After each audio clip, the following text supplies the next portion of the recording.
Good evening, everyone, and welcome to another episode of Adoption Happy Hour brought to you by NAAP. We are the National Association of Adoptees and Parents, where it is our mission to unify the adoption community and elevate our diverse voices by promoting dialogue, understanding, and healing through education, awareness, and connections. I'm Marcie Keithley, along with fellow board member and El Presidente Jennifer Fahlsing in the Zoom room. Beth is not going to be joining us, or if she is, she's going to be joining us a little bit later. So we welcome all of you. Please go ahead and use the chat room and let us know where you're from and how you identify in the adoption constellation. We want to remind everyone that this is a public meeting with no guarantee that information or identity is confidential. Portions of this event are recorded and may be shared in our private happy hour group on Facebook and on our YouTube channel. If you do not follow us on our Facebook Adoption Happy Hour, please do so. That's where you will be able to find our replay. Oh, what happened to my screen? There you go. Thank you. Again, please remain on mute. Raise your hand on screen or the virtual hand to be recognized. You may post your questions or comments in chat. If you are experiencing a serious mental health event or suicidal thought, please contact a licensed professional or the National Suicide Prevention Lifeline by dialing 988. Sorry, I was letting somebody into the room. I didn't know it was going to take over your screen. Sorry. That's okay. So, all right. Since Beth's not here, I will go ahead and do our announcements. This is the first Friday of the month, so it's a happy hour. Our next one will be on the third Friday. That will be on the 19th. That event is currently active. You could register for it today. And the guest will be Elizabeth Farmore talking about reunion. Our next program coming up will be Amy Seek with First Families, Birth Parents Journeying Together. That'll be on 9/11, and they meet at 6 p.m. Eastern Time. On September 16th, we have Putting Yourself Together After Reunion with Dr. Joyce McGuire Pavo. That also meets at 6 p.m. Eastern. And then on the 25th, we have Migrating Towards Wholeness with Dr. Liz Bedetta, and that starts at 7 p.m. Eastern. So we have a free program every week that you can participate in. So we'd love to see you there. Anything else, Jen, from you? Nope. That's it? Okay, wonderful. Well, again, it's good to see all of you this evening and some old faces and some new ones. We always love to see the room fill up on a Friday night. And we thought it might be important for all of you to know that since Jennifer and Cara and Rich Uhrlaub went out east and got us and participated with at the legislative summit, it would be helpful to share all that information with all of you this evening. So tonight I'm going to let Jen lead along with Cara, and then Rich will be joining us soon, right? Yeah, he's Sometime in the driving. evening.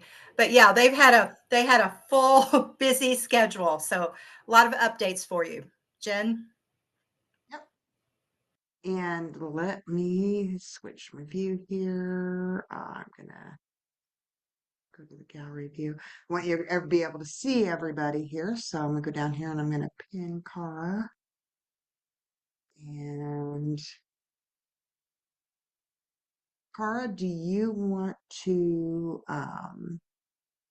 kind of tell everybody a little bit about who you are in case they don't know you? I would find that hard to believe, but in case they don't know you. In case nobody knows me, that's great. I assume there are plenty of people here who do not know me. My name's Cara. I put in the chat, I live in the greater Seattle area out in the Pacific Northwest, so it's like 4 o'clock here. And it's been hot. We were talking about weather. That's why I'm in a tank top, very unusual for the Seattle area at this time of the year. Let's see, 2018. Oh, there's Rich. 2018, I took one of those lovely over-the-counter DNA tests. I spit in the tube because I wanted to know where in Africa my family originated from. We had traced our ancestry back to 3 slave brothers who were sold in Texas. I was 44 and I thought this will be fun. I'll do a Finding My Roots tour of Africa and this will be great.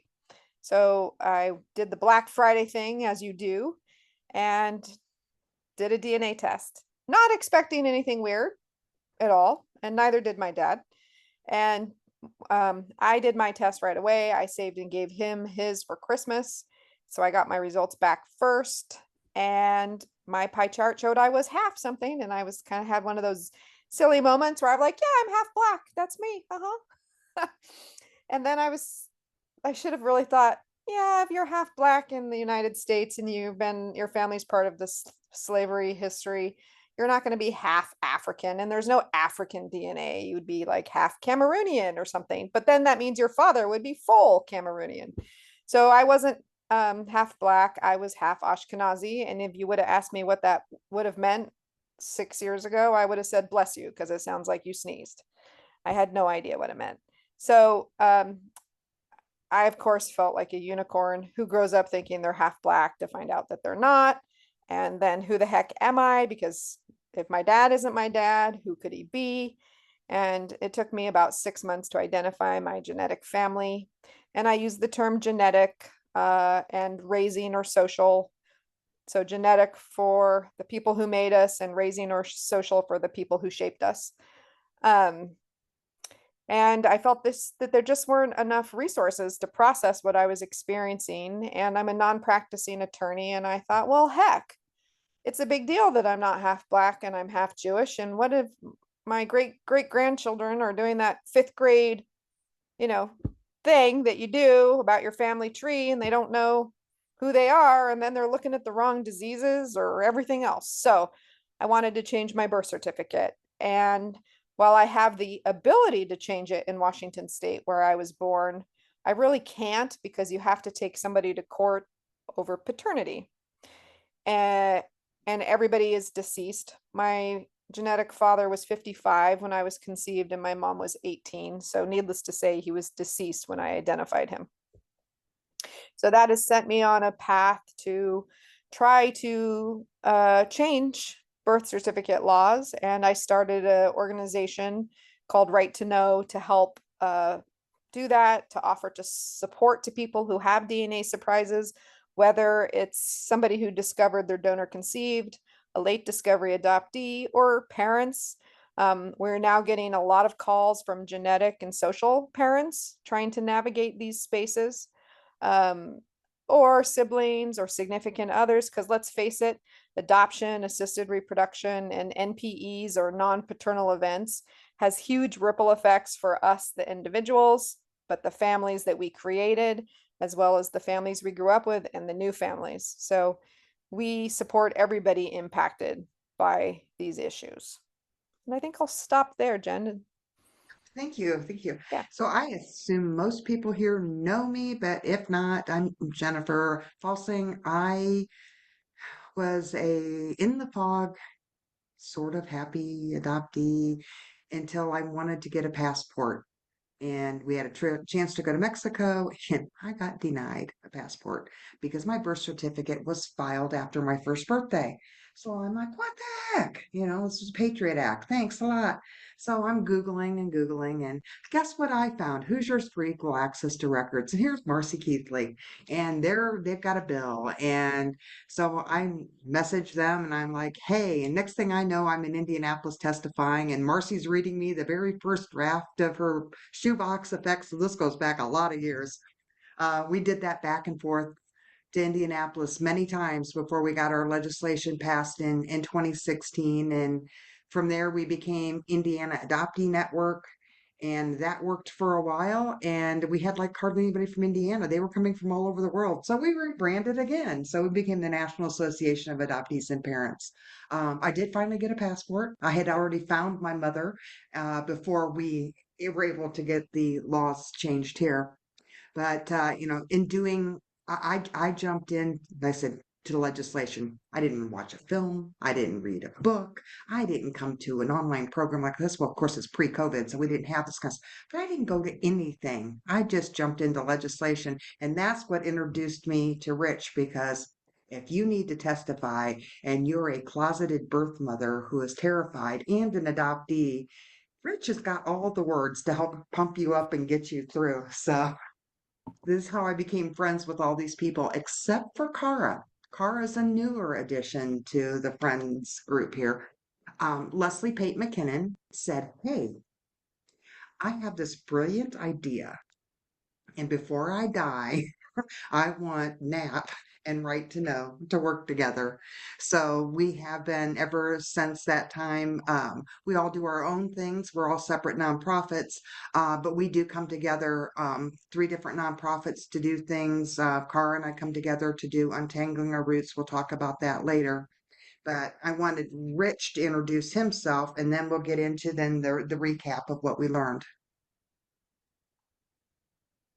Thanks, Jen. I'm Rich Uhrlaub, and I live in Denver, Colorado. I am an adoptee and slash relinquishee, as David Bull likes to say. I've been involved with various types of support groups, search groups, and advocacy for over 25 years. Here in Colorado, we've seen 15 or so bills passed for the benefit of adoptees and birth parents and foster youth. And this past year, we sort of changed our focus to killing and amending bills as opposed to passing them. And I'll share more about that.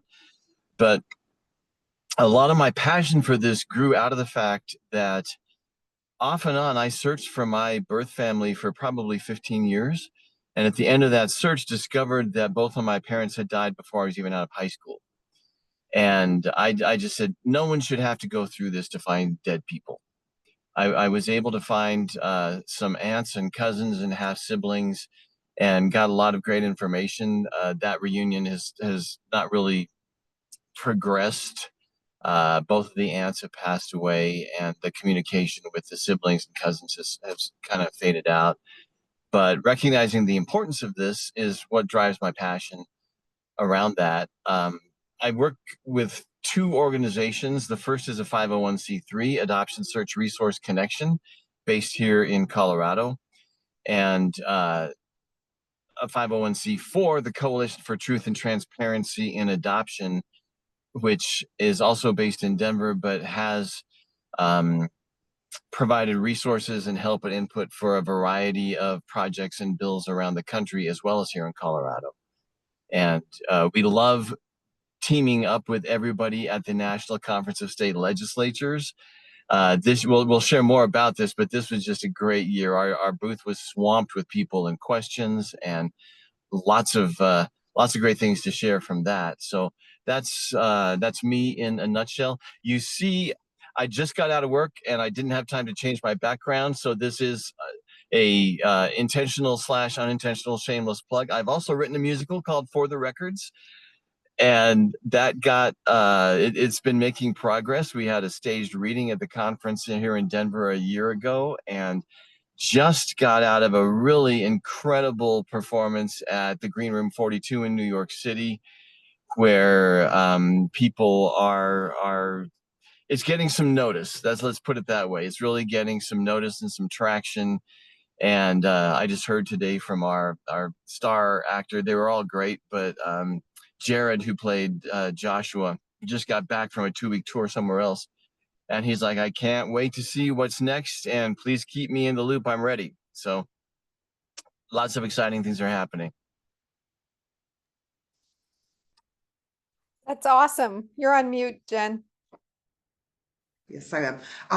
And the crazy thing is, we are at the National Conference of State Legislators, and Rich has got his musical going in New York. And he's like, trying to make sure everybody's doing what they're supposed to be doing, trying to get from Boston to New York and get there in time. He looked so cool. I was so stressed for him.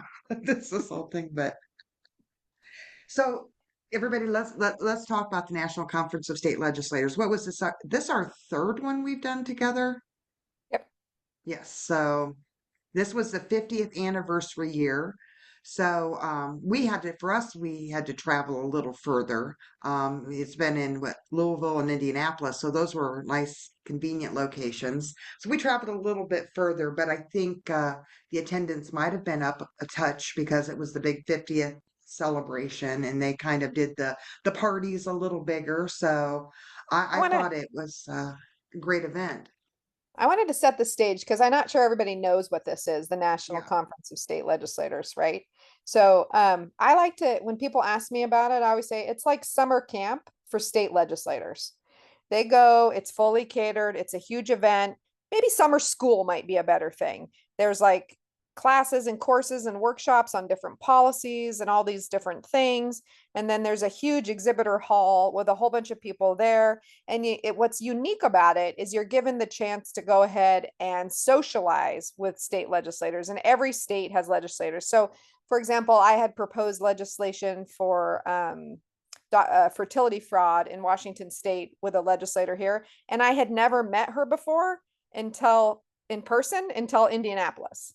So, because we sat down and had lunch together, and it's a great opportunity for that. So, sorry, Jen, I just wanted to make sure people knew what it was that we were attending. No, that is perfect because yeah, I did not describe it. And it's not just one political party, it's both political parties that are there and independents as well. And it's not just from the United States. We Cara and I we had at a street party, we're hanging out with representatives from Germany.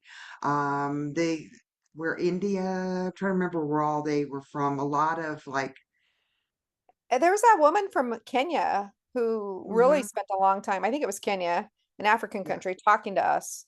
And or maybe she was from the Caribbean, I think actually. yeah. But there are a lot of people from African countries too, but I think it was from the Caribbean, the woman who was like, tell me more. We want to do a better job going forward too. So they're also getting ideas about ways to do things and have policies.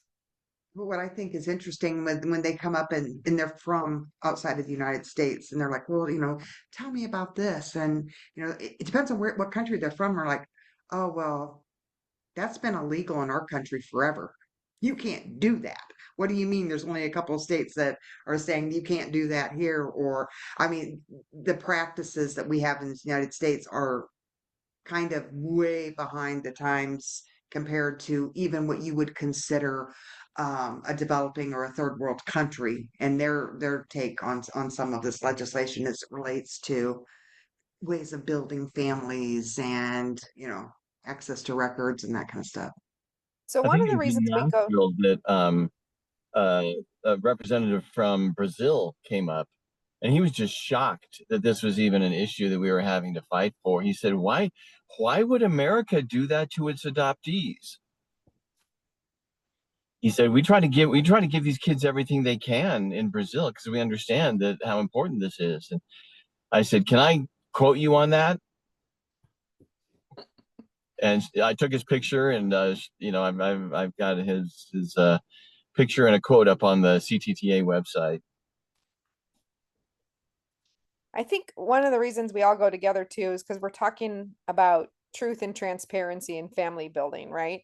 And, we have the NPE world, the assisted reproduction world, and the adoption world, where truth and transparency and family building is key. And that's what we're there advocating and talking about and sharing our personal stories and the stories that we know about to connect with people.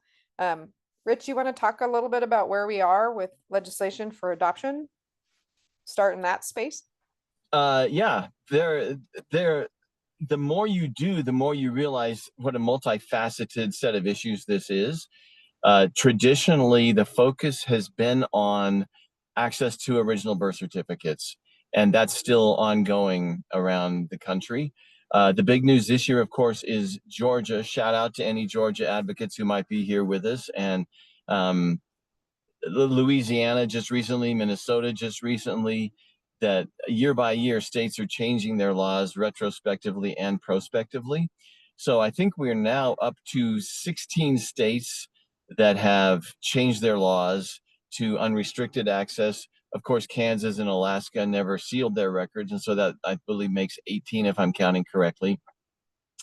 A big thing that is huge progress, not everything that we want, and I was not involved with this last bill, but Idaho, of all places, went back. They did a prospective bill, and then they went back and also made it retrospective so that adult adoptees, through the registry of the state, can get access to records if a birth parent has not filed a disclosure veto, if you want to call it that. We don't like those, but historically in states where it has happened, the numbers are pretty minuscule. And so if you've been involved with legislation at all to understand what a heavy lift this was for those representatives in Idaho, I give huge shout out to them because they caught it, they got the vision. I was busy in Colorado this year and wasn't involved with Idaho. Interestingly, the person who drove that birth parent disclosure veto was an adoptee. Can you explain the difference between prospective and what was the other type of bill that you said? Retrospective. Yeah, what's that mean? Yeah, good question. Prospective bills mean that from this day forward, the law is going to change, but nothing changes going backwards. And I just listened in to the committee hearing in Wisconsin yesterday for a bill there, and the Family and Children's Bar was showing up opposing the bill, and one of their objections was this is a retrospective bill. All these women were given promises. We can't violate those promises. And in his talk, he also said, but we already have a process in place where you can get these records. You know, you go through the registry, you get people's permission. And so he was actually making our talking point for us because so what you're saying, sir, is you can get this. All we're talking about is a procedural right, not a fundamental right. And you can change a procedural right retrospectively. And so his own arguments were self-defeating. But that's been the big thing is we made this big promise to women. Now, of course, we know Elizabeth Samuels and her study that was published in a Journal of Law, where she asked birth parents to submit copies of documents that they signed. And it covers 75 women over 40 states. And on none of those relinquishment documents was anybody promised anonymity. And so some people have said, and this was actually in a meeting with some folks from Idaho a few years ago, where the agencies were saying, we promised this. I heard lawyers promise that. And I said, well, if an attorney made such a promise, they did so in excess of the law, and that was probably malpractice. And so it's a hot issue, and understanding the difference between those two is really important. I don't want to get too far into the weeds with it, but it's easier to change a law prospectively than retrospectively unless you understand the issues and make those arguments. Well, I was just going to say, most people might not realize it's unconstitutional in the United States. I'm a non-practicing attorney, to like make a crime retrospective, right? And so that's kind of where we have that knee-jerk reaction where we don't do retrospective things. We do forward-looking things because you got to know that you're going to get in trouble if you're going to do the thing, but to stop you from doing the thing. So I think that's where that basis kind of comes from, is that that very strong line. We've done it like in New York with the priests who molest children. They actually did do a retrospective for that crime. And those are only those really giant, egregious cases. And the legislature has to be extremely clear that they're doing it retrospective for crimes in order for it to remain constitutional. Yeah. So it's a hot issue. And if your legislators, particularly your sponsors, are not well educated on it, it can be a real sticking point. And that's how some states have ended up with kind of incremental change, which we're not going to spend a lot of time talking about those differences. But big picture, so there's the original birth certificate issue. Some states like Colorado, Oregon went on to change theirs, Tennessee, Indiana, offer more than just the original birth certificate, which I really like because it's a great cross-check. Not everybody's birth certificate has accurate information. Some states like Colorado have mandated that records that a birth parent signed be available to them In some states, that's just sort of given. In others, you have a hard time getting it. If you're a mom who relinquished, you have a hard time getting your records if they didn't give you a copy. Now we're also looking at baby box issues, where safe haven laws have been going for 20 years. The next step are baby boxes, which is a huge step backward for society and also for our movement.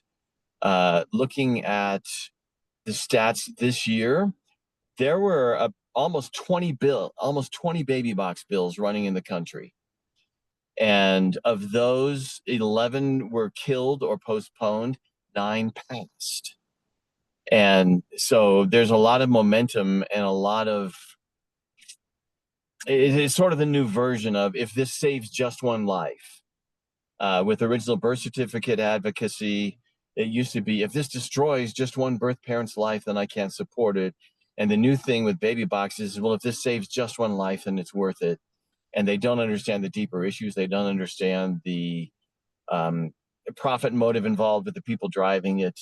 And they really don't understand how these things do not protect mothers, and they're not healthy policy. So that's a big picture overview. There's a lot of other things going on and a lot of other issues that are arising out of these laws, which is great. And the beautiful thing is that the shift, I think, that has been made in terms of talking points, I'm hearing this around the country, is yes, as adoptees, we want our rights to our records. Yes, birth parents should have rights to the things that they signed. But what we're finding has really been effective, and it really helps defuse the perceived adversarial relationship there, is healthy policy is truth and transparency in adoption, not shame and secrecy. Healthy policy is truth and transparency in donor conception, not shame and secrecy. Healthy policy is truth and transparency for NPEs rather than the shame and secrecy. And that's something everybody can buy into. You know, when you're faced with that choice, well, you know, Madam Legislator, what side do you want to land on? Shame and secrecy or truth and transparency? Do you mind if I share my screen, Jen? No, go ahead. So this is the map that we bring with us. Love it. And the adoption obviously needs, oh, go ahead, Rich. Oh, that was all. I just said love it. People, Yeah, it I mean, really drew a lot of attention because people going, so what is this? What? Tell me about this. It was really effective in drawing people in. yeah, well, that's what I think Jennifer was kind of getting at, and you too. This is our best year yet and the most engagement we had, and we can talk more about that in a minute. But one of the reasons we come together with different organizations to talk about this is we're so much bigger. I think we're at least 10% of the population. And if you fold in step parents issues with this as well, because we have birth certificates for step adoptions, you're looking at way more than 10% of the population. And the more people that are impacted by an issue, and the louder those people all scream together or rattle the cages about the issue, the more likelihood that we're going to be heard. So just to kind of briefly go over some of these issues beyond birth certificate, which you see we have access to original birth certificates on there. We also talk about, we have little sperm, if you can see on here. So like Iowa, for example, is a state where I passed legislation against fertility fraud. Fertility fraud is when the narrow definition of fertility fraud is when a doctor uses his own sperm in his patient without permission. But for example, the bill in Iowa, is broader than that. There's a criminal penalty for any type of fraud in assisted reproduction. So like when donors lie about their medical history, and again, it's lying. So it's willful lying, right? It's a big legal bar to pass. Not knowing because you're 18 and don't know your medical history isn't the same thing. But it's now a crime. So, and there's not actually that many states that have passed legislation that make it illegal. One of my favorite things to talk about legislators with is the show Blue Bloods has an episode about fertility fraud in New York, where they arrest the doctor for, using his own sperm, which is so funny to me because it is not illegal in New York. So thanks for having the show and highlighting the issue, but let's try to change it. And there's been various bills that have been introduced in New York regarding fertility fraud, but they have never passed. So that's the sperm. the highlight shows there's no age limit to change your birth certificate. So like most people don't realize, like in North Dakota, for example, after age 22, you can never change your birth certificate, right or wrong. And like I said, in Washington state, you can, but just because you can doesn't mean it's possible. And then the other little symbol that we have on here, well, there's two more, is the person, and that's the Uniform Parentage Act. So I don't know if anybody's curious about why we're talking about that, but there are uniform acts that groups of people, groups of attorneys get together and they say, this is the best practice. And they do it for all sorts of different topics in the United States. This is the best practice for this type of law. And they write a sample act. And then states adopt that act, usually never fully verbatim for what was put out there. There's changes made for that state. And so there was a recent Parentage Act update a few years ago where they included assisted reproduction. And in there, they did give donor conceived children the right to access their parents' donor information when they turned 18. But there's nothing in there about how making clinics keep the donor information. And, I know you all are well aware of all those stories that everybody hears about birth certificates or medical information that's either burnt in a fire or been lost in a flood. I'm like, those places experience a lot of damage. And then finally, the one little symbol for Colorado is because that's the only place that has passed legislation at the state level. Obviously, we have no federal legislation for comprehensive rights for donor conceived people. So we go together. Thank you for explaining that, Cara. Yeah, we go together because we're talking about truth and transparency for all of us. And I think, what's really great, because there is another booth there, Adoptee Rights Coalition, and Anne, our board member, Makessa, is on this call, and she's worked that booth. I've worked that booth in the past. But I think it's really great that we have two booths there talking about this. There are 6,000 legislators. The more booths we have, I mean, heck, if we could get Cub to have a booth in Chicago next year, that would be awesome. Oh, you want to say the moms don't want this information? Cub's right over there, booth number 500. Would you go talk to them, please?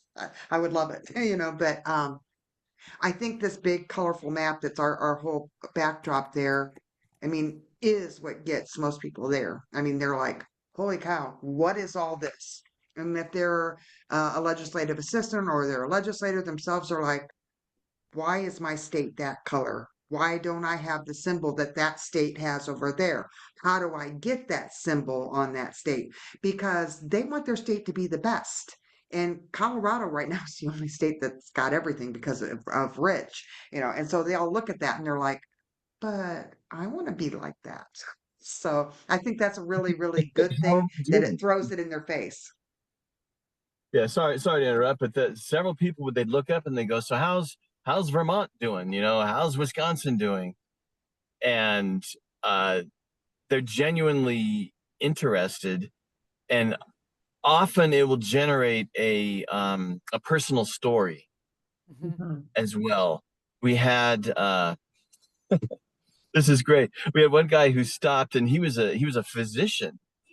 And he was wearing a pair of socks that said, "Believe the science." And I took a picture of him pulling up his pants to show me his socks.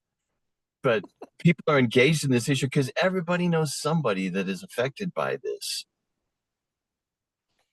Yeah, everybody. I always say that 6 degrees of the Kevin Bacon thing. It's like 1 degree of separation. And Jen and I always we start on the first, I don't know, half an hour, trying to keep track of all the different stories that legislators are telling us about. My sister needed to use an egg or a sperm donor, or, my niece or nephew is adopted, or I'm the product of an affair. And it's interesting to hear these close stories. Almost everybody has a close association that tangentially touches one of our communities. There was actually an exhibitor we met, not this conference, but the one before, and she had an NPE, and I think the other woman in her booth was adopted, and they had never talked about it. They had worked together 7 years, and because they just happened to wander by our booth and started talking to us, they realized that they both had these experiences, and that their reunion stories, I believe, were somewhat comparable. And so that night they went out with their broader work group of like 15 people and told their stories to those 15 people, and shared in a way that they would have never done before. So definitely lots. We hear just as many stories from people, I think, as we share. You're on mute, Jen. To say it wasn't this year, it was last year. We were next to the American Kidney Foundation. Remember that? And Cara and I had been chatting up the guy in the booth next to us. So he knew my biological father's medical, that he died from kidney disease, and Cara had kind of a similar thing. And we were chatting to them, and the importance of us knowing our true genetic history and our health history. And then another legislator came up and he was like, oh, this is all a bunch of nonsense and nobody needs to know this. And yeah, the guy from the next booth, he goes, can I answer that for you? He said, yeah, they wouldn't have known this stuff, and this is all important stuff to know.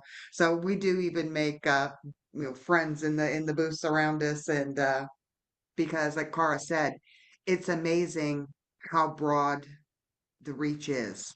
It's that 6 degrees, like she was talking about. We had some of the massage therapists coming over and talking to us. Of course, we're always trying to be by the European Union where they give out great coffee. I mean, there's people in line waiting, and they're like, oh, and they just start talking to you. And then, like, I know somebody, or I've never told anybody this. And yeah, it really gets people talking, and you'll notice that somebody wants to say something deeply personal to you when they keep circling by your booth. They come by every day, and they're like waiting for like a quiet part at your booth. Doesn't happen very often in our booth, but a quiet moment where they can like just bare their soul to us, so we can always kind of tell. Yeah, and I mean, we do the Roots Tech Summit, which is really the Roots Tech, which is really more about bringing resources, right? We're passing out resources that genealogists can share with people, but we always have to bring those resources with us when we go to the National State Legislators Conference or National Conference of State Legislators, because there's always legislators who need our resources. So definitely. Michelle, you wanted to say something? I don't know if we're allowed to, but she had her hand up. I was just going to say it was the NCSL that led some lobbyists to me. I had been working in Iowa for, I don't know, 4 years. And these lobbyists went to that booth and talked to Richard, and Richard sent them to me. And that's how we ended up getting together to get ours passed. So that conference really does make a huge impact. I had a couple of people stop by who are not legislators, but they're staffers or they're policy people who work behind the scenes. We've had a couple people from Texas who are like, so what's the roadblock in my state? And it's one name. And as soon as you say the name, they go, oh. Another guy who worked behind the scenes and had not really thought about the big picture. He had helped author a bill based on a specific situation that really was not as broad as we would all like. And we had a great conversation. You also attract opponents sometimes, where a Florida legislator who I've been aware of and have corresponded with, he stopped. And we talked personally, and he is an adoptee who opposes these bills, and he's pretty influential. And I just said, so have you ever even thought about searching? He's like, no. So you haven't even thought about it? No. And so the personal issues really can bleed over. I talked to a gentleman who long legislative history, and we were sort of dancing around the conversation and the topics, and it turns out he was asking for a friend about how one might find a son that had been given up. and that it's so fun because it's so human and so real, and the fact that people will trust you once they see that we're sincere and we're volunteers. We're not doing this for the money. God knows we're not doing it for the money.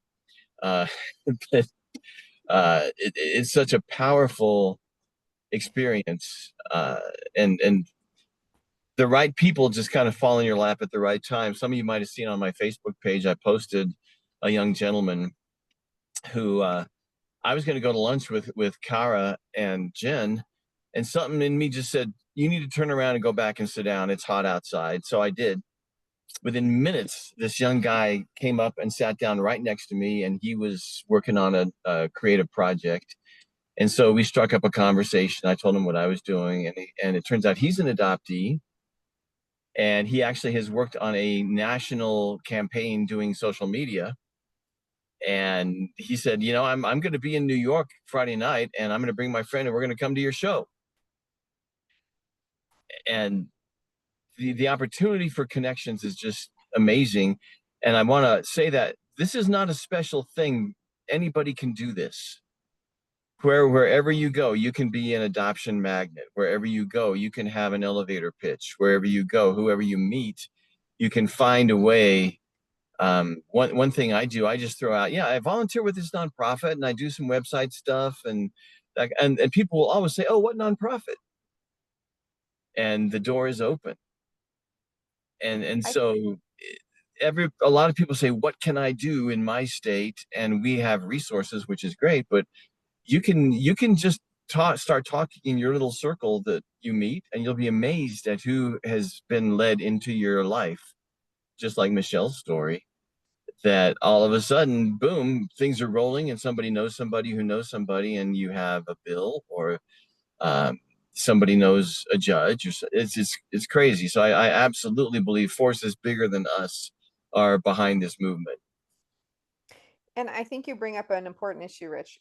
When you jump into these worlds, I mean, one of the frustrating things for me when working with legislators, it's like they have their personal story, like you were saying, that 1 degree of separation, and they're looking at this issue so narrowly, either from their one personal thing for themselves or the one story that they've heard, right?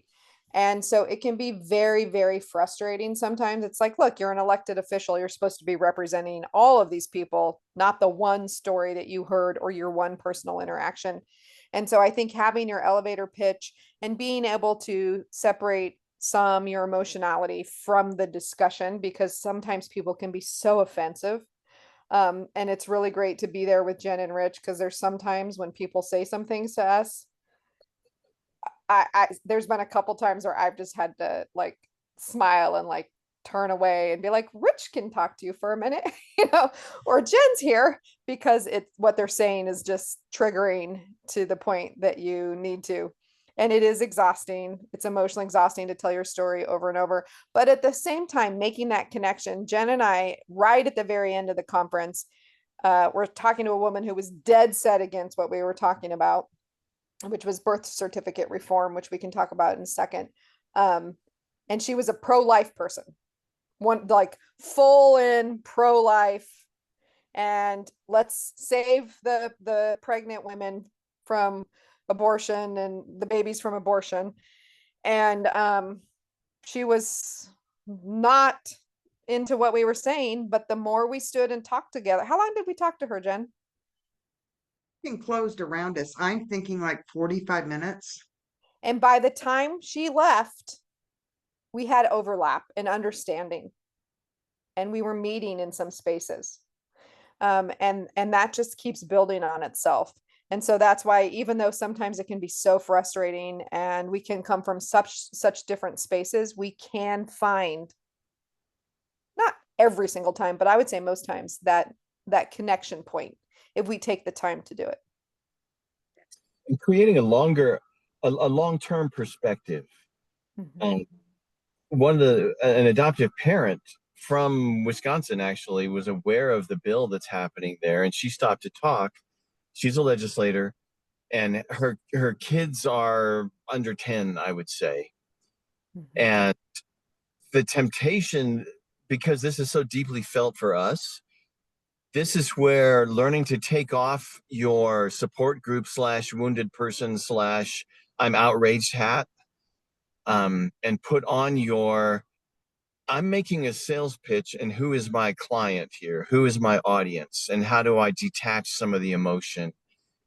And I just listened to her a lot and asked a few questions. And at the very end, it was just sort of off the cuff, but I said, yeah, well, part of my story is that my adoptive parents actually had information and some documents that they withheld from me for 30 years until they watched my life blow up in my 20s.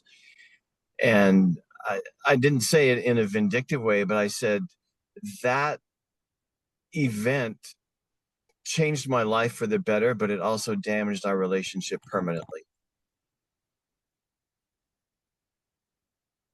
And I just let it land on her, and you could see her eyes got huge, and it was something she had not thought about, because when you have kids under 10, they're not thinking that way. They're happy, they're well adjusted, and she didn't walk away saying I'm going to vote for this bill, but I'm pretty sure we got her at least from not liking it to at least not opposing it.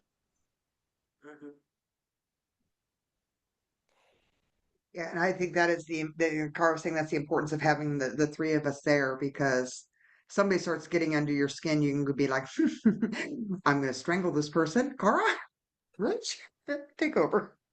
Oh, Because especially by the third day, you're like, ugh. Yeah, when you're tired. So one of the issues that we were there talking about was birth certificate reform. And this is helping people going forward and people now too. And the birth certificate reform that we were talking about, we had actually introduced the idea last conference, not the one we just went to, but the one before in Louisville. And we didn't, what was interesting is I had made some sample birth certificates that we're talking about. We didn't bring copies with us, and people were taking them. And so this time around, we brought samples. I wrote up a sample bill, so we had that to give to people. But the idea is that we have a birth certificate, a standard birth certificate across the country. Because if y'all don't know, I'm sure most of the people here do, that birth certificates are different in each state. The information on them is different in each state. And the other problem that you have when you're talking about birth certificates is we have the legal reason we have birth certificates, and then we have the societal reason that we have birth certificates, right? When we look at birth certificates, we're talking about identity and ancestry and family. When the law looks at a birth certificate, they're asking about who's responsible, legally responsible for the child.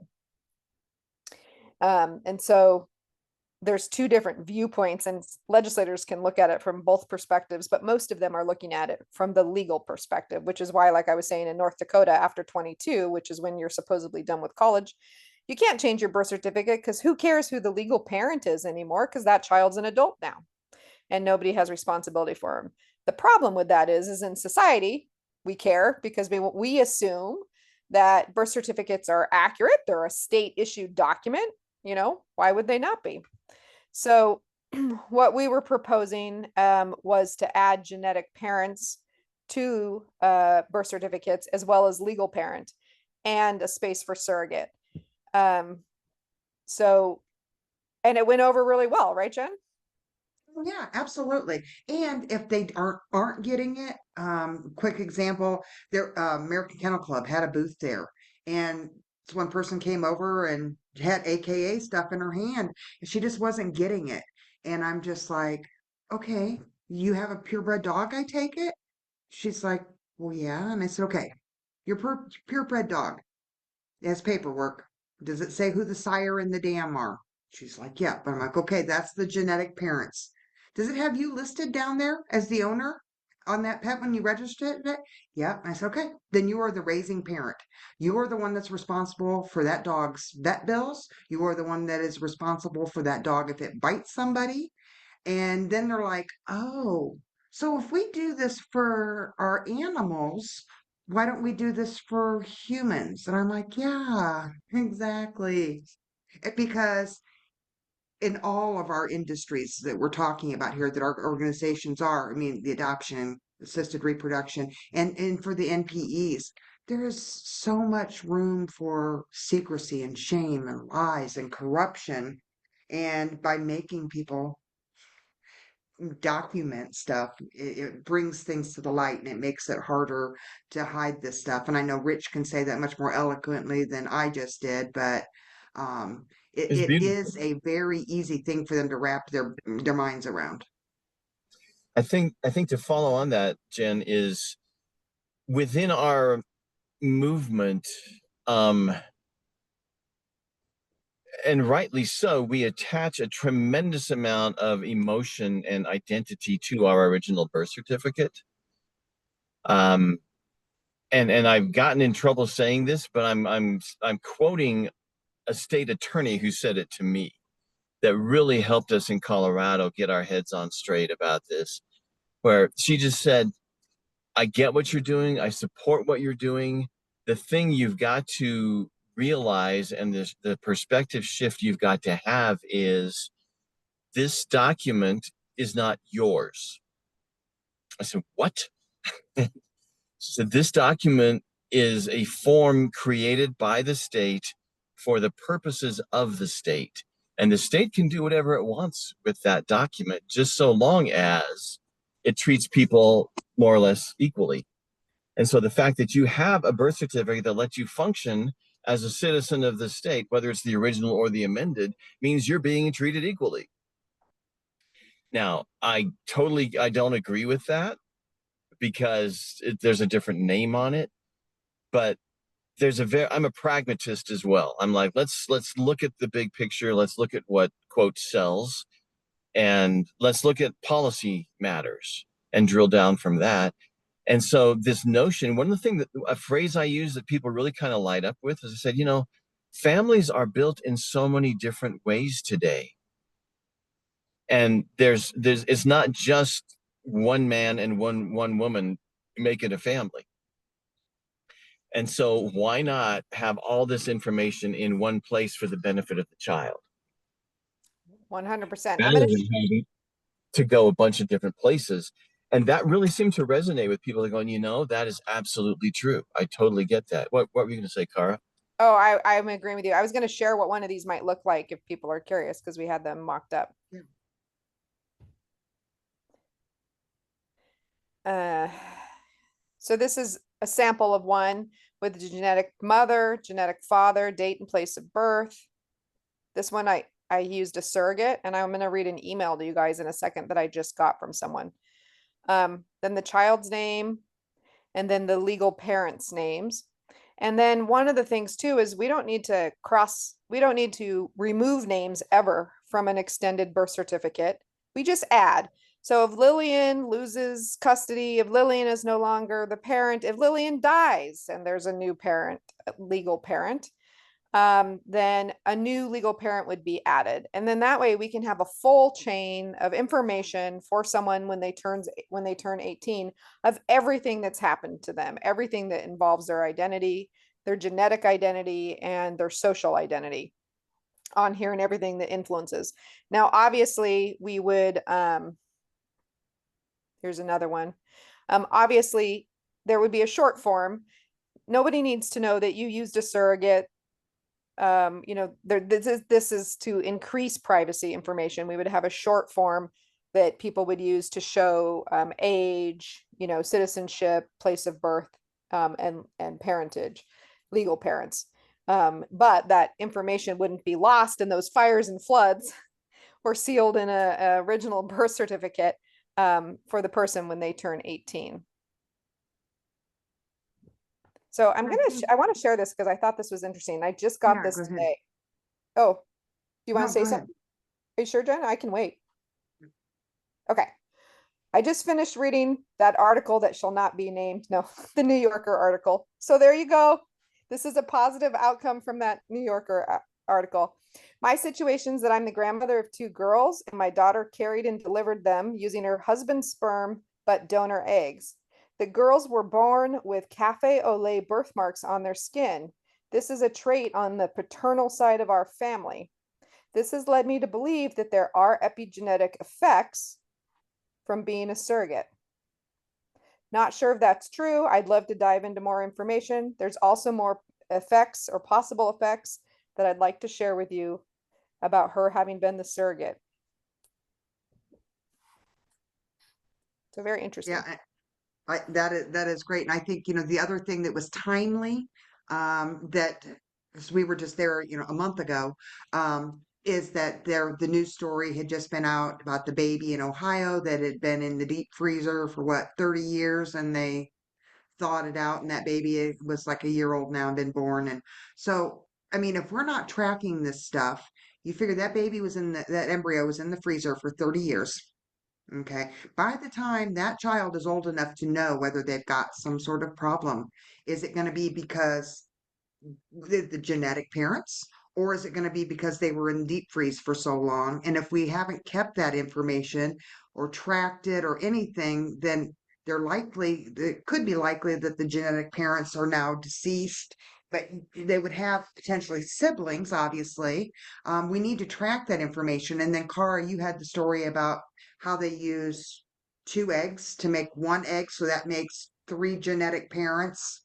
Yeah, I always say, it's genetic parent 1, genetic parent 2, genetic parent 3, not genetic mom, genetic dad, really, because there's a disease that's passed down through the eggshell of the woman, so that we've made babies now, and it's just 1% of the DNA that can come from the shell. But if you guys know anything about genetics, it's only 1% difference between us and chimpanzees. So, 1% might be small, but it can have a big impact.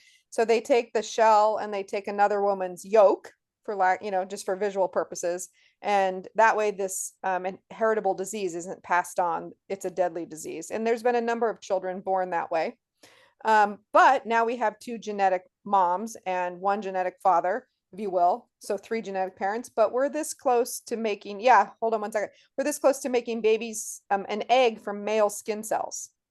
So 2 men could have a baby. So the technology is there, and just because we can doesn't necessarily mean we should, and we don't know what we don't know, so we really need to keep track of this information. You had a question or a comment? Yes, I think it's obvious that we all need an update on what does a surrogate or surrogacy mean.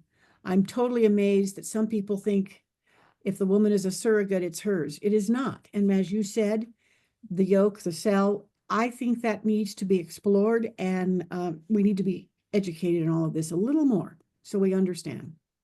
100%. So there's traditional surrogacy where the woman who's carrying the kid and it's her egg.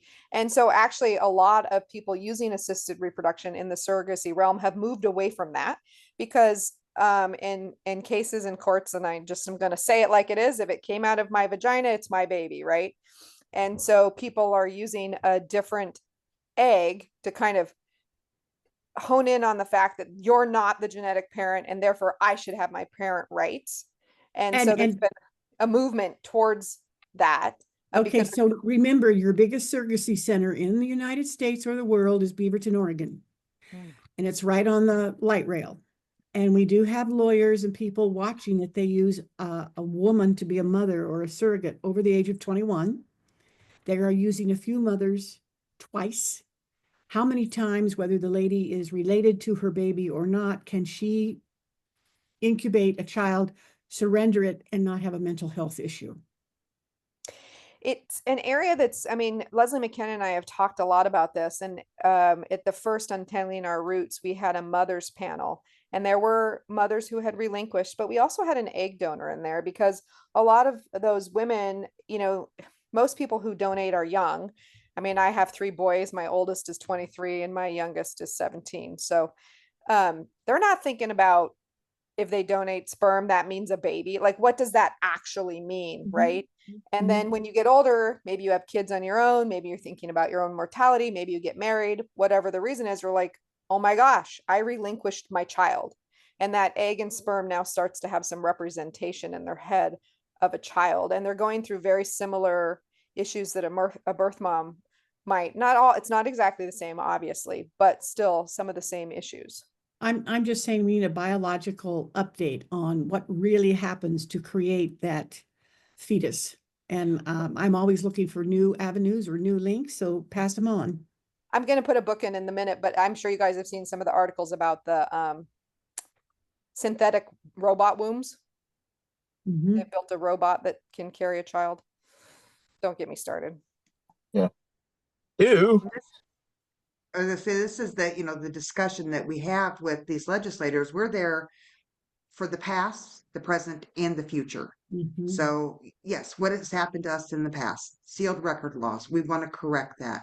We need to make things as good as we can today with legislation, right the wrongs of the past, but then also protect all of us going forward.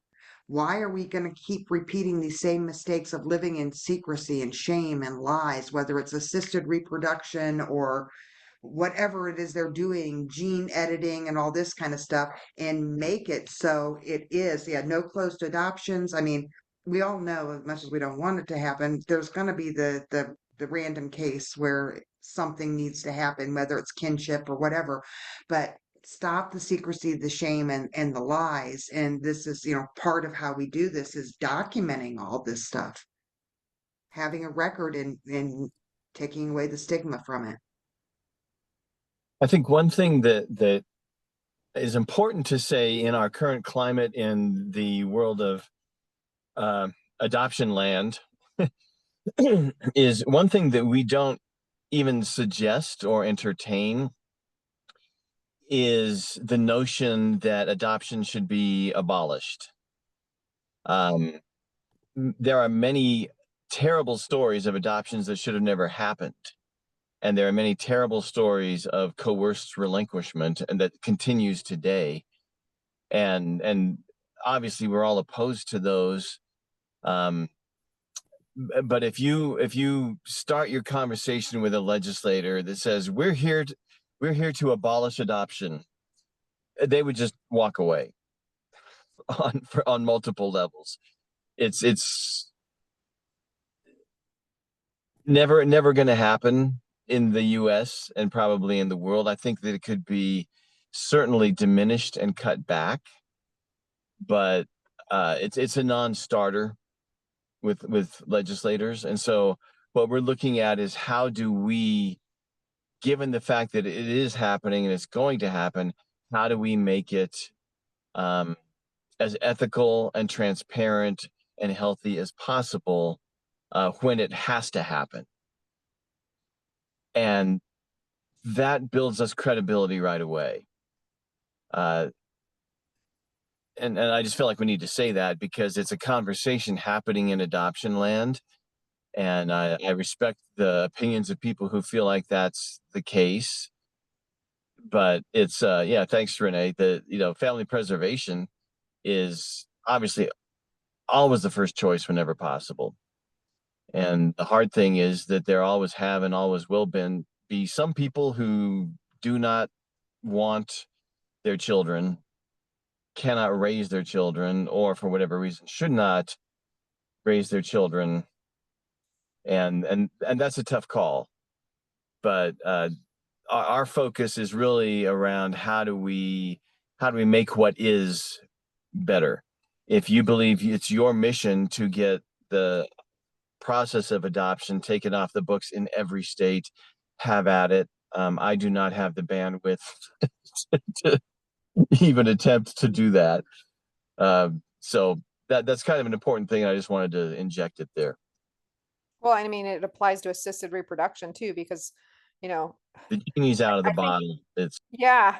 And I think the problem is just because we can doesn't mean we should, and not everybody has a right to a child.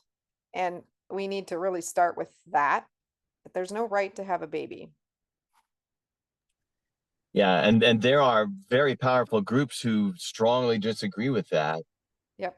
And who tend in Colorado, the bill that Senator Fenberg sponsored a couple of years ago that was groundbreaking in terms of donor conception, and his goal was to get the law to align with the ASRM guidelines, American Society of Reproductive Medicine. Opponents came back this year when the bill was going into effect to try to gut it with amendments, and it was a big battle. There were amendments made, but I think a better bill came out of it. another issue to watch for in your states. In Colorado, there was a move to codify the Indian Child Welfare Act, which is a federal law, into state law. And that's a very tricky thing. The goal was to help protect the rights of Native American children to be placed in Native American families because of some of the lawsuits that have been brought out of Texas, where families, and this was not successful, but where families, white families, want to adopt Native American babies, and to make it easier to do that, that's the short version of that. There's a lot of detail. And so there are a lot of related issues coming up. Yeah, exactly. ICWA and Veronica Brown and all that type of thing. Thankfully, ICWA was upheld, but these are all things that when we have a cohesive big picture platform, a lot of these other policies will flow from that. And that's really what we're trying to do, is establish this principle in people's minds. And this year was fantastic. It really was. The number of people who stopped, the level of interest, how quickly people were getting it. I found it very exciting. I don't know if we're ready to start doing questions or Q&A yet, but do you guys have other things you want to add? Yeah, we definitely can. I just want to say, I mean, the surprising thing every year is the junior legislators, the young legislators, like the 40 and under group. Every time, and I'm sure Ann can say this because I know it happened at their booth as well in previous years. They're like, "What do you mean you have 2 birth certificates? What do you mean? Why are we doing that? What?" And so I mean, and it's easy sell because everybody knows Mayor Pete Buttigieg. So I can go, okay, Pete Buttigieg and his husband, they have 2 children, 2 brown children. They are white men. What does their Indiana birth certificate say for those children? It says that 2 men that are Caucasian created 2 brown babies. Not possible, but it has the seal from the state of Indiana saying that is a true and factual document. And they're like, what? Why are we doing that? We can't be doing that. So yeah, welcome to adoption, people. You want to know? You want a crash course on this? We can bring you up to speed. Would you like to carry legislation? So yeah, they're always shocked and like appalled to learn this stuff. But yeah, we can definitely open it up to questions. Now, here's everybody's option here. We have had a few questions with the recording going. We can keep the recording going so we can record our answers to it. If you do not want to be on camera, I've got the 4 of us pinned, so you're not going to show, except for a really small little box. You can ask your question that way, or if you don't want to show up at all, you can put it in the chat and we will gladly read it. But there might be some nuggets in your questions, so I think I'll keep the recording going. That's okay. Michelle, what did you mean about, are there surrogate people there? Do we have that connection? What do you? Sorry, I meant like at the conference, at the summit, or whatever you call it, that you guys just went to, the Yeah. national thing. Yeah. Are there booths of surrogate people, or are we to that point yet where they're not old enough to realize yet how it affected them? I think we're just getting to that point. There is not an organization, the closest is the U.S. Donor Conceived Council. That's the only nonprofit in the United States talking about or advocating for the rights of donor conceived people. But they don't really get into the genetic parents or the surrogates.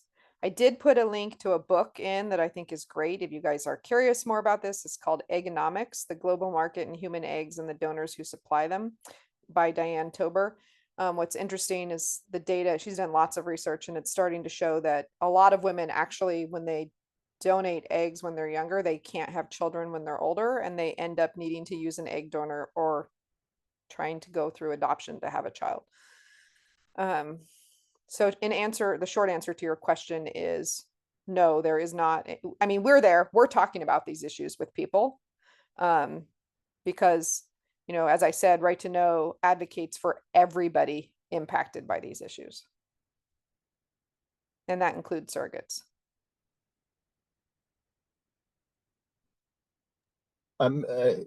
Michelle, there is a woman named Jennifer Lahl, Lahl, who's done a couple of documentaries as well.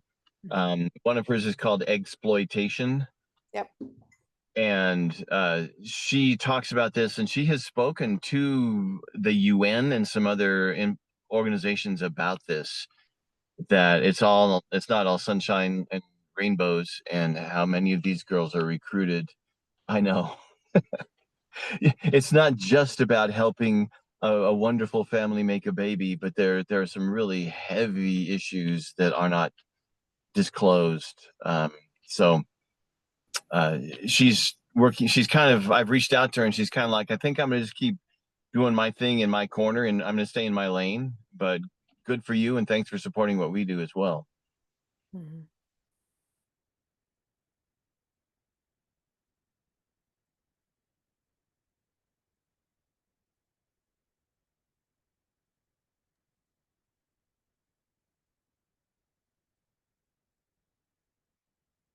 I'm muted. So say if anybody has a question, feel free to take yourself off mute and ask, because we're pinned, so I can't see hands that are up if you want to ask us something.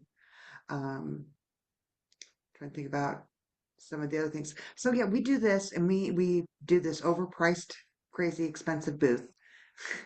We laughed because the guys next to us had this really cool like little love seat, and we're like, oh, that's really cool. How much did Freeman charge you to get, which is the services you have to use?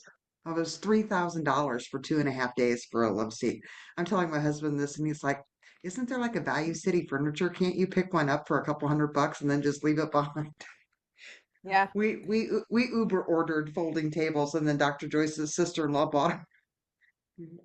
We hauled them out to the car for her. So yeah, it's it is a crazy expensive thing that we do. But we feel that even though it is ridiculous amounts of money, that it is the best chance that we have for making an impact. Now we also do the National Genealogical Society. We also do Roots Tech. Cara, you do, what's the genetic counselors? Oh, yeah. I'm speaking at the National Genetic Counselors Conference. It's actually in Seattle this year. And it's a conference for genetic counselors. The issue there is a lot of the medical professions have not yet stated in their ethical considerations that if you know somebody's parent isn't their parent, that it's the ethical thing is to disclose that. It's more of a choice by the nurse, doctor, or whatever. And same with genetic counselors. And so I feel very lucky to have been selected with 3 other wonderful, amazing researchers and people to put on a workshop for genetic counselors about DNA surprises. We have over 125 genetic counselors signed up so far for our workshop. So, hopefully that will make a change. I think the thing about the and National Conference of State, I have to like say it in my head to get the C in the right place. NC National Conference of State, NCSL. It is expensive, but it is like I walked away with a list, like Michelle was saying with Rich, like these introductions are priceless. And meeting those, I call them the gatekeepers, those people that Rich was talking about. The legislators are great to try and convince, but if you have an aide or a policy person who's on board with you and pushing your issue, it's going to go a heck of a lot further quicker. And so having the opportunity to meet this full spectrum of people and walk away with all these contacts is amazing.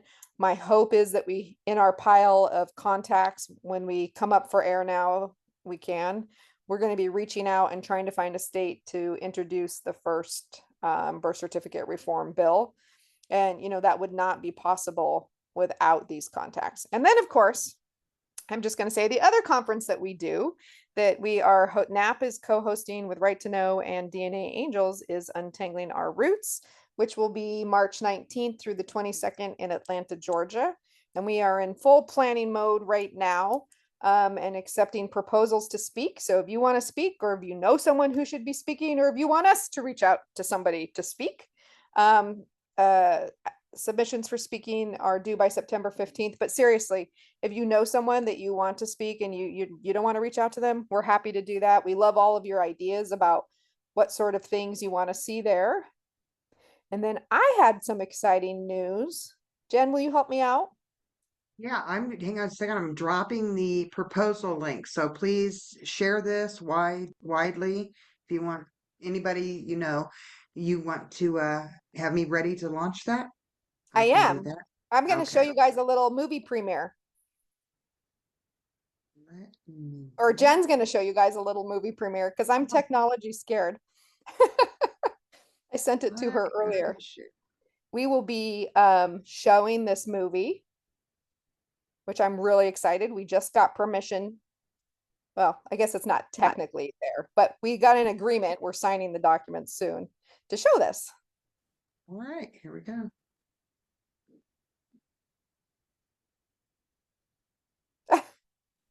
We have a What is it countdown? doing? No, I don't know what it's doing. Hang on. It came up on my, it must have advanced to another The video. quickest way to clear out. Oh, heavens. In just 29 minutes and 54 seconds.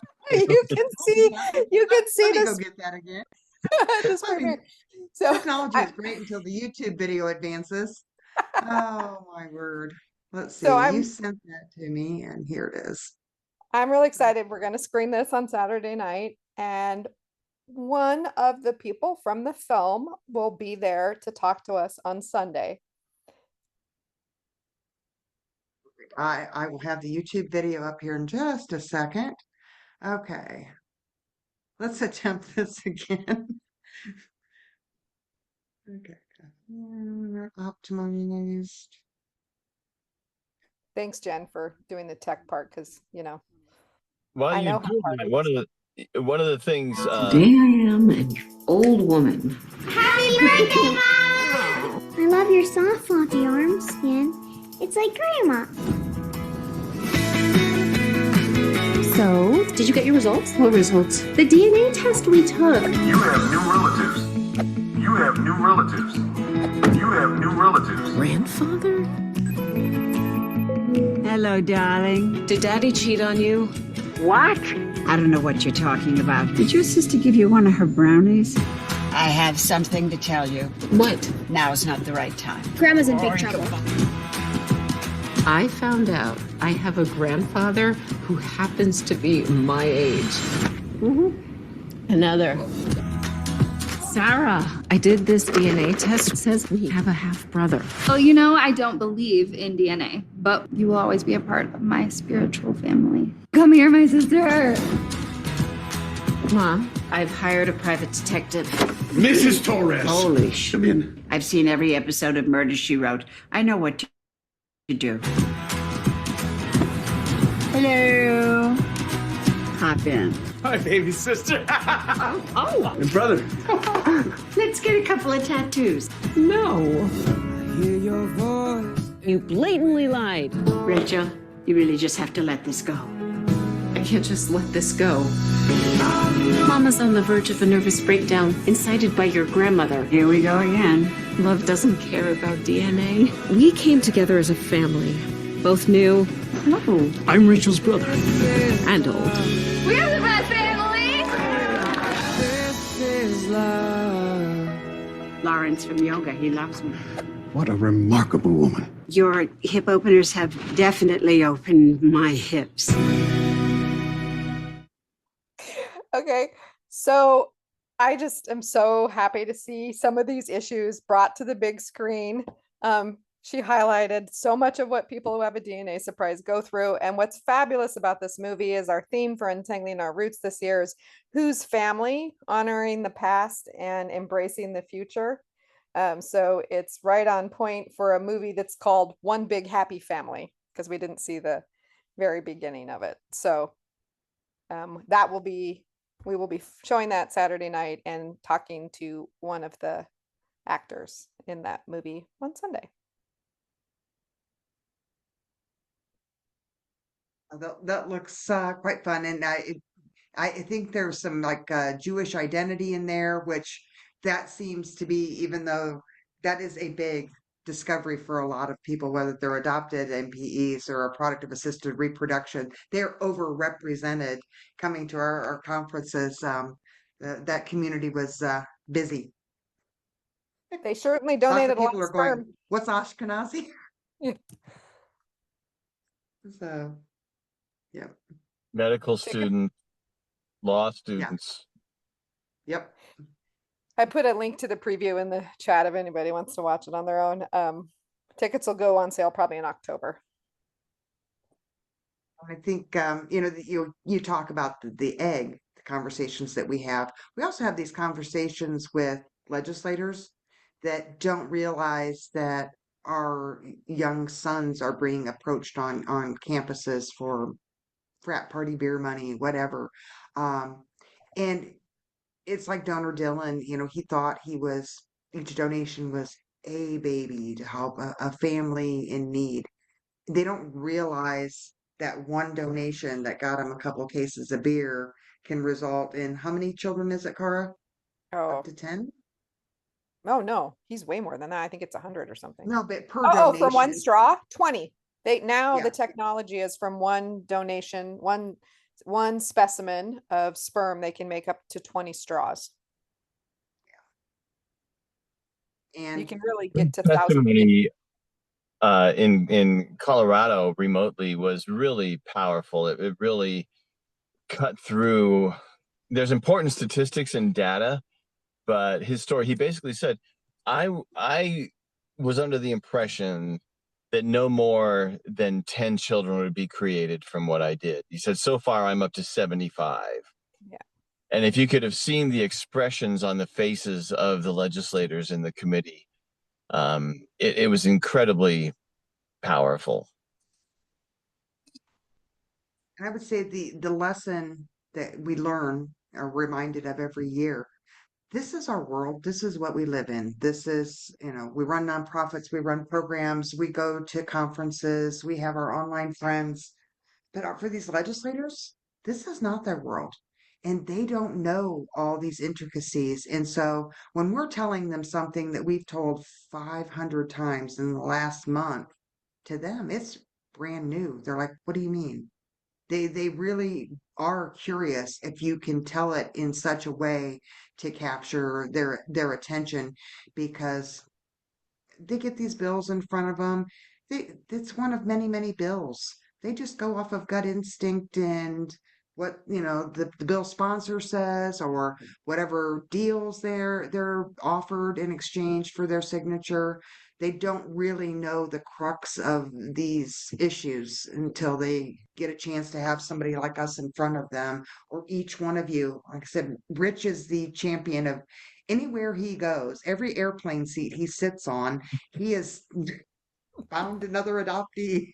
So, but we all have that opportunity every single day, to do that if we're just willing to, like I said, engage people in conversation. You would be surprised that the commonalities that we have with another individual. And to hitchhike on that, this is what we've learned about effective conversations are to start fresh with everybody.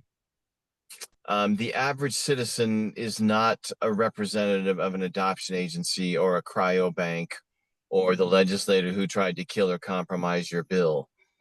The average person is compassionate and human, and sometimes learning to temper our emotion as we share about this can really make us more effective.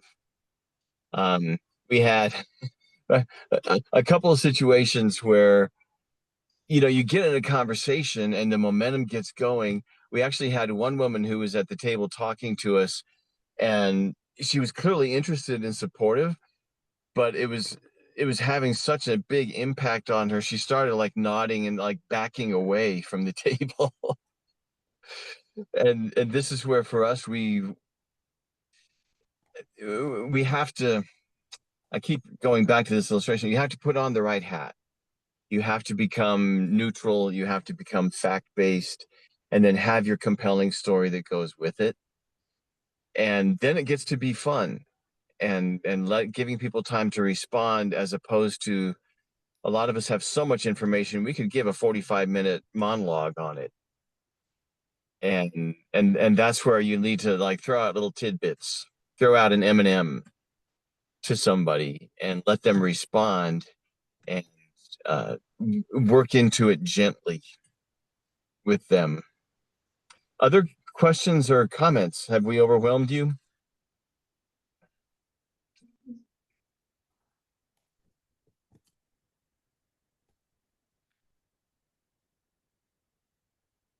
I think we're basically out of time, but I did want Renee's on. Renee, just so you know, we do have Saving Our Sister information out. We do talk about you and the work that you do. That one person that talked to Cara and I for 45 minutes at the end. I mean, she also ran not a maternity home, but a home for these mothers as well. So we were able, she was shocked to find out what little amount of resources it would take. We have cub information. We have Stop Safe Haven baby boxes. So if you want us to have your information on a table, email me. It's just jen@napunited.org. We have All You Have Is Love. Lisa Elaine Scott was on here. We have, All You Have Is Love flyers out there. I will gladly put any organization's information out on our table. Cara has great resources out for Time to Tell for all different situations. Rich came prepared for his musical this year, which is great because that there was a barista, a masseuse, and there were several people who were like, "Hey, yeah, I'm in that area," and wanted to go. But we try and represent as much of our community as possible when we're there talking to legislators, and it's great to be able to have something at your fingertips to go, oh, and pivot to what they're talking about and then hand them something. So we do appreciate all the work that everyone does in all of our communities. And that said, if you would like to help support this work, if you find value in what we do, if this has moved you in some way, all three of our websites have places where you can make a donation. It goes to a good cause. We pay out of our own pockets to fly to these places and put ourselves up in hotels. And so if you are so moved to do that, if you want to help us reach even, call it $3,500, $4,000 a year after materials, that's a huge help. We do this because we believe in it. And there are other groups where well-heeled individuals will pretty much fund it. But this is something that not everybody can come be at the table. They limit you to 3 people. But if you want to be a part of it and contribute to it, as you feel led, a little bit to all 3. If you're especially passionate about a particular issue, that's great. All of our websites have places where you can donate. I am not ashamed of asking for money for this because it's so worth it. The impact is so great, and we have credible people who we're getting phenomenal response and great follow-up. And so, yeah, open up your wallets. This matters. Marcie, thank you, Rich. I appreciate that. We ran over a little bit.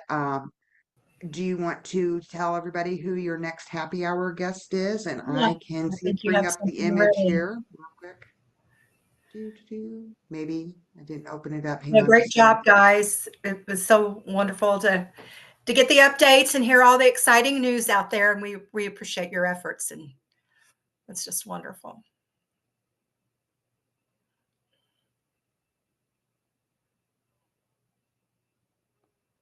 And then Marcie's next happy hour guest is, go ahead, Marcie, and tell them about Elizabeth.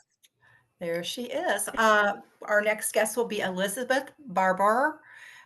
She's got a book out. She's writing another one right now. And I met her a couple of weeks ago by accident via email. I shouldn't say by accident, but we met via email and started chatting. We had a couple of Zoom calls, and pretty interesting story. She's an adoptee and an adoptive mom.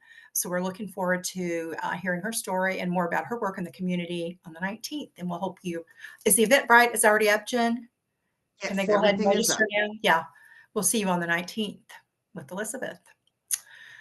Again, we appreciate everybody coming on tonight. It was good to see you, Rich. It's been a while. It's been a hot minute since I've seen you and Cara. So it's so exciting to see all of you. And again, Jen, kudos. You've been traveling like a beast lately. You're trying to keep up with Cara and Rich, I think, right? But I'm trying to keep up with Lisa, Elaine Scott. I mean, that's my. A lot of great things going on in all of our communities, and we appreciate each and every one of you and showing up tonight too. And everybody have a great weekend, and we'll see you on the 19th. Thanks, guys. Good night, everyone. Hopefully in Atlanta. Yes, at Cub. Cub's coming up. Please register for Cub.